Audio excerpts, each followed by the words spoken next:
même ordre d'idées, nous appelons donc Dr Bézi pour nous parler de la maladie rénale et pied diabétique. Bonjour à toutes et à tous. Ravie de partager avec vous l'expérience du service de néphrologie du CHU de Bab-el-Oued dans cette formation médicale continue. Et on va essayer d'éclairer cette relation bidirectionnelle entre la maladie rénale chronique et le pied diabétique. Dans quelle mesure l'état de la fonction rénale influence-t-il la vulnérabilité du pied diabétique? Et que révèle cette interaction entre deux organes distants mais intimement liés par les complications du diabète? Le pied diabétique est souvent abordé comme une urgence infectieuse ou vasculaire, mais il est aussi un révélateur silencieux du déclin rénal. Chez les patients diabétiques à très haut risque, l'apparition d'une lésion du pied est fréquemment associée à une atteinte rénale avancée, parfois méconnue, et comprendre ce lien, c'est renforcer notre capacité à anticiper, prévenir et à coordonner la prise en charge de ces complications qui sont interdépendantes. Le diabète, d'abord, est un ennemi commun du pied et du rein. Par le biais de la microangiopathie diabétique, par le biais de la neuropathie, par l'inflammation chronique, l'athérosclérose diffuse, mais aussi l'HTA et le diabète, la dyslipidémie est surajoutée. Tout ceci entraîne des lésions aussi bien au niveau du rein, mais également au niveau du pied. Les données épidémiologiques le prouvent, 20 à 30% des IRCT sont en rapport avec une néphropathie diabétique. Ceci ne reflète certainement pas la réalité, mais en fait un sous-diagnostic et une mortalité prématurée cardiovasculaire par rapport aux autres pays. Ainsi, il va falloir améliorer notre registre national en intégrant obligatoirement les données des services non seulement de néphrologie, mais aussi de la médecine interne, de la diabétologie, que ce soit des centres privés ou des centres donc étatiques. Aussi, 19 à 34% des personnes atteintes de diabète développeront un ulcère de pied. Et comme il existe le syndrome cardio-rénal, le syndrome hépatorénal, le syndrome pneumorénal, où l'atteinte d'un organe va influencer sur le fonctionnement de l'autre organe, il existe également donc une interaction bidirectionnelle entre le pied diabétique et la fonction rénale, où l'un peut aggraver l'autre. Pourquoi pas un nouveau syndrome pied-rein? Comment? On va expliquer comment l'insuffisance rénale, avec toutes ses complications, notamment sur le plan de l'altération de l'immunité, troubles de la cicatrisation, les troubles vasculaires. Vous avez aussi les œdèmes et surcharge hydrique qui aggravent la macération. Également la polymédication et comorbidité, notamment les anticoagulants, la corticothérapie, la malnutrition. Tout ceci aggrave le pronostic du pied diabétique. Inversement, le pied diabétique aussi n'est pas aussi gentil que ça. Lui aussi, quand il est infecté, nécrosé, il peut aggraver donc la fonction rénale. Avec l'infection, le sepsis sévère, il peut entraîner une hypoperfusion rénale et donc une insuffisance rénale aiguë ou une insuffisance rénale aiguë surajoutée sur un fond chronique. Le sepsis sévère, mais aussi les hospitalisations répétées, tous ces des facteurs qui entraînent une aggravation de la progression de la maladie rénale chronique. Les données épidémiologiques également, il faut savoir que le risque d'amputation donc d'un pied diabétique est de 16 fois plus élevé par rapport à la population générale, donc dans la population hémodialysée chronique. De même que la neuropathie périphérique est un facteur clé dans la classification du risque podologique, est également lié au stade de la maladie rénale chronique. D'où l'intérêt donc d'une prise en charge multidisciplinaire. Rappelons, l'homéostasie du milieu intérieur est assurée par le bon fonctionnement du rein. Un bon fonctionnement rénal assure le bon environnement pour le meilleur fonctionnement des autres organes, notamment pour le pied diabétique. Inversement, lorsqu'il existe une atteinte rénale, il va y avoir un retentissement sur le fonctionnement des autres organes. Dans le sens inverse, tout dysfonctionnement des autres organes va se répercuter sur le rein. Il en est de même pour le pied diabétique. Rappelons ainsi le rôle carrefour donc de toutes les spécialités pour ce qui concerne donc la néphrologie. Ainsi, la préservation de la fonction rénale contribue significativement à l'amélioration du pronostic du pied diabétique, tout comme une prise en charge optimale des lésions podologiques peut influencer favorablement l'évolution de la néphropathie, soulignant ainsi donc l'interdépendance étroite.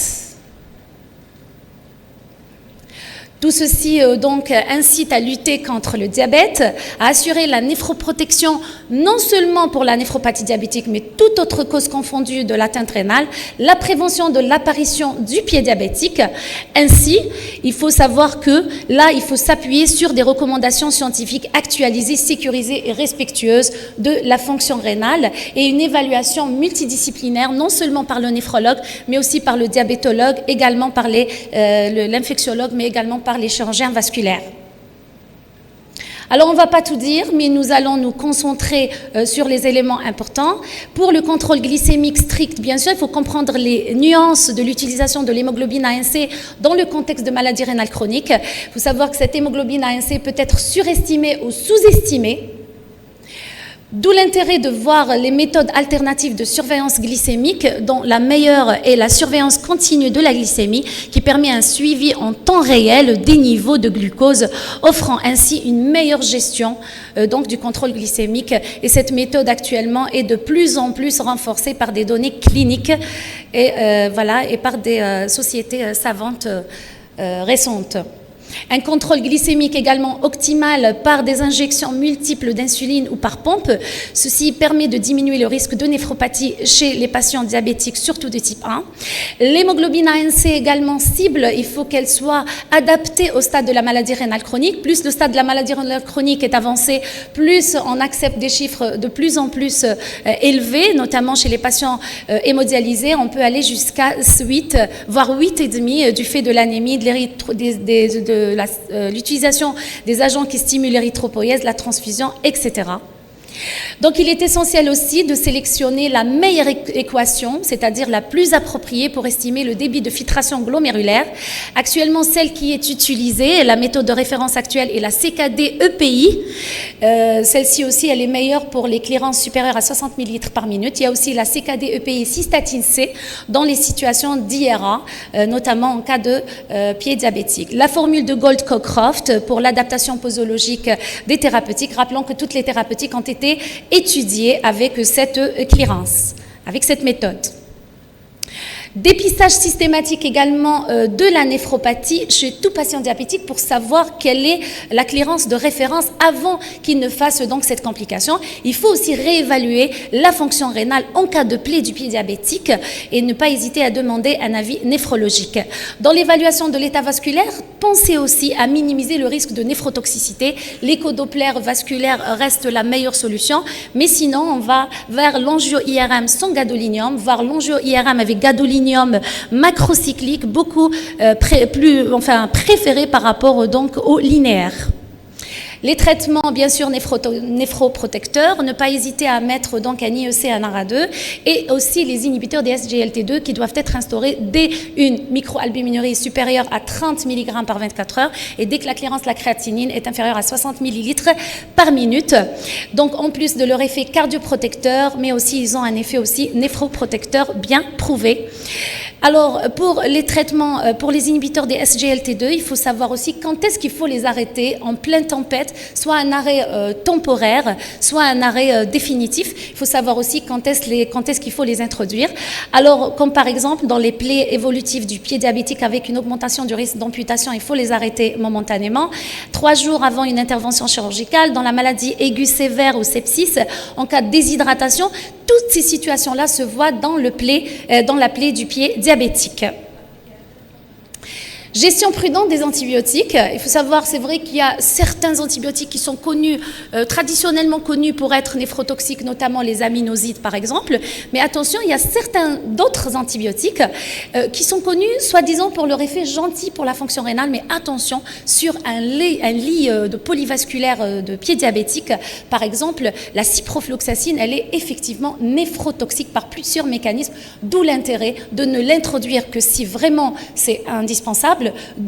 Éviter la polyantibiothérapie, mais aussi adapter la posologie à la fonction rénale avec la méthode donc Gold-Cockcroft, qui est la plus adaptée, mais aussi savoir déterminer la durée d'exposition à cette molécule. Je vous présente notre étude. C'est une étude rétrospective et analytique menée sur une population de patients vus en primo-consultation de néphrologie à l'unité externe de consultation de néphrologie. Alors, bien sûr, on ne fait pas de sectorisation consultation à Bebloued, donc du 15 mai 2021 au 15 avril 2025. Alors ici, nous avons 5702 patients vus en primo-consultation, en moyenne 8 nouveaux patients par jour.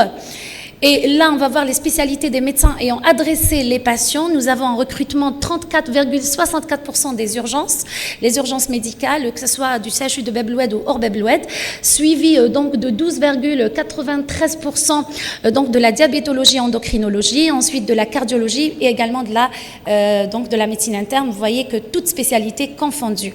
Alors, pour le motif d'orientation en néphrologie, on a eu essentiellement des lettres pour évaluer pour élévation de la créatinémie, mais aussi pour un avis néphrologique précis. Pour les avis néphrologiques précis, dominés par les accords pour l'injection de produits de contraste iodés, avis donc pour l'introduction des thérapeutiques, notamment des inhibiteurs des SGLT2 par exemple, mais aussi adaptation de la posologie des traitements, notamment les antibiotiques dans le cas du pied diabétique. Alors pour le diagnostic étiologique, dominé par les néphropathies mixtes avec néphrangiosclérose et diabète de type 2, beaucoup plus fréquente que les néphropathies mixtes pour le diabète de type 1.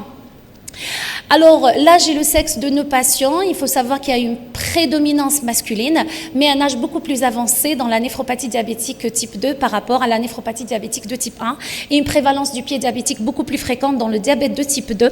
Là aussi, on va voir la dégradation de la fonction rénale. Elle est beaucoup plus importante dans le diabète de type 2, avec un risque d'amputation important aussi, avec un risque de recours à l'hémodialyse de 27% dans le diabète type 2 versus dans le diabète de type 1 qui est de 7%. Un taux de récupération qui est beaucoup plus important dans le diabète de type 1 par rapport au diabète de type 2. Il faut savoir aussi que les patients avaient plus de 2 antibiotiques, que ce soit dans le type 1 ou type 2, notamment la ciprofloxacine et la piostacine. L'injection de produits de contraste iodés concernait 30% des patients de type 2. De même, les inhibiteurs des SGLT2 qui sont de plus en plus utilisés, ça concerne également 5% des patients. Et l'amputation, on voit bien qu'elle est de 35% dans le type 2 versus 20% dans le type 1. Alors, il faut savoir que le taux élevé de polymédication dans les infections sévères du pied diabétique, l'utilisation parfois nécessaire de produits de contraste, le risque plus élevé d'amputation chez les patients diabétiques de type 1 en raison de l'âge, de la durée du diabète, de la neuropathie et de l'atteinte vasculaire périphérique. Le pourcentage de 8% d'amputation concerne spécifiquement les patients en hémodialyse chronique, mais ce pourcentage est beaucoup plus important dans les hémodialysés, chez les hémodialysés aigus, mais surtout si la plaie diabétique elle est responsable de la décompensation rénale. La majorité des patients ayant présenté une chute rapide du DFG n'ont récupéré que partiellement. En conclusion, je dirais que le pied diabétique constitue aujourd'hui un marqueur clinique majeur de sévérité du diabète, ne doit plus être vu uniquement comme une complication locale du diabète, mais comme un équivalent d'urgence néphrologique. Chez ces patients à très haut risque, la prévention de la fonction rénale passe par une surveillance rapprochée du DFG, mais surtout une réévaluation lors d'une plaie diabétique, une antibiothérapie ciblée et attention à toute néphrotoxicité, une gestion prudente des inhibiteurs des SGLT2, savoir quand est-ce qu'il faut les arrêter, même temporairement, une coordination pluridisciplinaire. Et je dirais que protéger le rein, c'est aussi soigner précocement et prudemment le pied diabétique et je vous remercie.